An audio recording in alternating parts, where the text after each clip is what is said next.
Secret invasion, intrigue, suspense, espionage at its best. After episode 1, this is just another snore fest. What's up, guys? How you doing? Welcome back to the channel. Glad you stopped by. And if you're brand new, hey, grab a seat and stay a while. But do me a couple favors first. Go down and hit that subscribe button. Go next door, ring that bell. Make sure it says all so you know when the next video pops up. Hit that like button. And before you head out, drop a comment. And if you're one of the regulars here, welcome back for another round. I ask that you also hit that like button. And before you leave, drop a comment. YouTube does love the comments. And of course, share the video out on all the social media. Okay, full swing, new shirt, new design, limited time. Link will be down below in the description. Go grab yourself some shirt and give to a good cause. All proceeds are going to the Stuttering Foundation of America. Also, quick shout out. I was over with Static 2020. Thank you for having me on your show. I'm going to leave a link to his channel down below in the description as well. Okay. Whew. Disney Marvel has just released its newest installment for Disney Plus with Secret Invasion. This is the first live action series since the debacle that was She-Hulk. This reunites cast members from the 2019 Captain Marvel film, Samuel L. Jackson and Ben Mendelsohn as Nick Fury and the Skrull Talos. This series also brings back some from familiar faces. Colby Smulders as Maria Hill. What's his name? Martin Freeman as Everett Ross. And this show also marks the debut into the Marvel Cinematic Universe for Emilia Clarke, playing a Skrull and Talos' daughter, Gaia. Okay, as per how I do things here, quick synopsis, my likes, my dislikes, and then my final thoughts. So without any further ado, let's get going. Possible spoilers ahead, you've been warned.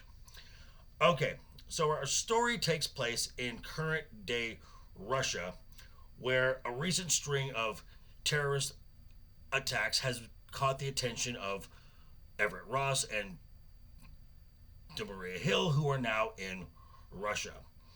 The group responsible is suspected to be, and later confirmed to be, the Skrulls, who were the alien race that we were introduced to in the aforementioned Captain Marvel film. Apparently they're not happy that during the blip, Nick Fury disappeared, Carol Danvers disappeared, and trying to help them find a new home, so they just want to take over Earth.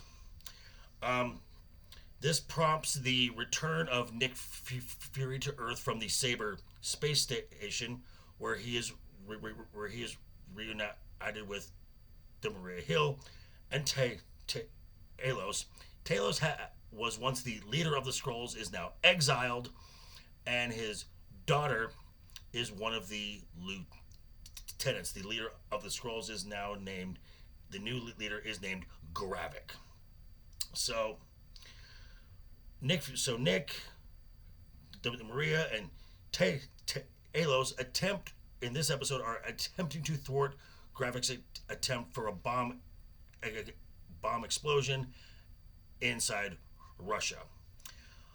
Gravik ends up being successful in his attack, and this episode ends with Maria Hill being shot and killed by Gravik himself as Nick Fury watches. Okay. Things I liked. There is a scene with Talos and Gaia talking as an estranged father and an estranged daughter. The performances are really good despite the dialogue not being very great, and we'll talk about the dialogue later. But the performances for the material that they're given, this scene was pretty good. Now, speaking of Emilia Clarke, as of the first episode, her character has not been MCU'd. She is not the leader of the Skrulls. She is a subordinate, and in the fight scene she goes up against the Maria Hill, not against a not against a male. But then again, this is current Disney Marvel, so just give it time. It'll happen. The things I did not like. If you could not determine that Nick Fury is old and kind of busted up by the first appearance of him, don't worry because you get told that about 16 times during this episode. In the dialogue, as I mentioned before, the scene notwithstanding, this dialogue is not very good. It comes across as very basic. As I watch the episode with the captions on it, it's not like I said. It's not good. It feels like kind of maybe an AI wrote this script, and not to spook anyone, but there are some scenes in here that are really cringy. And also on this, we're getting a Marvel series with no superheroes. Aside from the brief mentioning of Carol Danvers,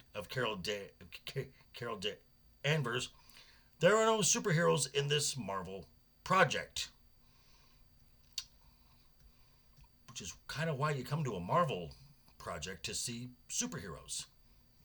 It just feels familiar, something I've seen on Disney Plus before. I can't quite figure it out yet. So, yeah. So, final thoughts on this. This first episode is boring. Boring. Marvel trying to make an espionage spy drama with no superheroes, which they did successfully with Captain America and the Winter Soldier. This falls off way bad. And it feels like Marvel was trying to do, like I said, an espionage show with no superheroes. Kind of feels like doing an espionage show from Lucasfilm with no Jedi. That's it. I'm watching Andor again. And we all know how well that went. The only saving grace is at least Secret Invasion only has 6 episodes. Out of 10, episode 1 gets a 5. But hey, these are just my thoughts. I'm going to turn it back over to you. Let me know what you think down below in the comments. And thanks for stopping by. Check me out tonight, 5 p.m. Pacific, 8 p.m. Eastern, over on Legion Talk for Friday night's Royal Rumble, talking about the week in pop culture. Also, for sure, check me out Sunday, Wookie B Bad, for his show, 12 p.m. Pacific, 3 p.m. Eastern, something Sunday. I will be simulcasting from both shows as well.